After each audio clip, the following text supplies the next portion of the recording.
আপনাদেরকে একটা কথা বলতে চাই, 2024 সালে জুলাই অভ্যুত্থান আন্দোলনে প্রায় 2000 শহীদ হয়েছে। এই সন্ত্রাসী সংগঠন আওয়ামী লীগ কি ভবিষ্যতে রাজনীতি করার অধিকার রাখে? বাংলাদেশে আওয়ামী লীগ রাজনীতি করার অধিকার রাখে না।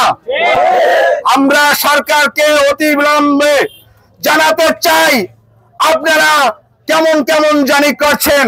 এই সরকারকে এখন এই সন্ত্রাসী সংগঠন আওয়ামী লীগকে এখনো নিষিদ্ধ করছেন না। আপনারা বারবার বলেন অমুক দল চায় না, অমুক দল চায় না। আচ্ছা ভাই, আপনারা ওই অমুক দল আর তমুক দল নিয়ে কি করবেন?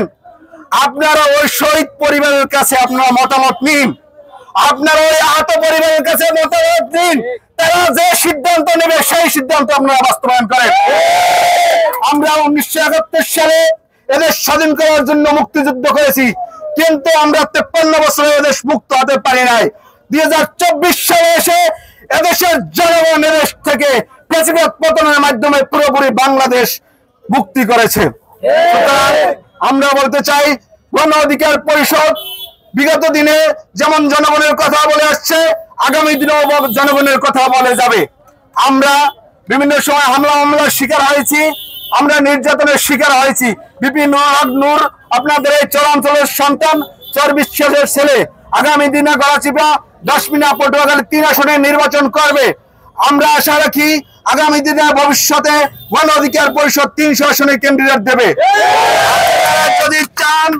আপনারা যদি চান আপনাদের এলাকার সন্তান হিসাবে, আপনাদের তরুণ ভাই হিসাবে আমি এই এলাকা থেকে গণ অধিকার পরিষদের ট্র্যাক প্রতীক নিয়ে নির্বাচন করব ইনশাআল্লাহ। আমরা এদেশের মানুষের জন্য কথা বলি, অধিকারের জন্য কথা বলি।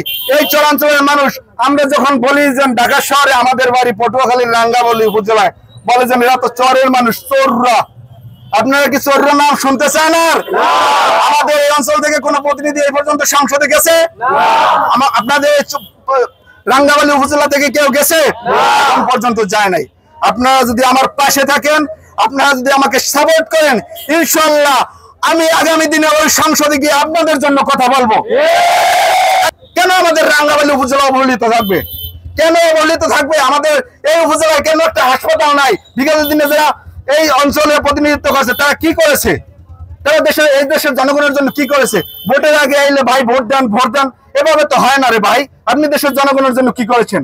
সুতরাং আমাদের একটা কথা বলতে চাই, আপনারা যদি আমাদেরকে ওই সংসদে পাঠান কিংবা আপনাদের প্রতিনিধিত্ব বানান, আমি আশা করি ইনশাআল্লাহ আপনাদের জন্য কাজ করে যাব।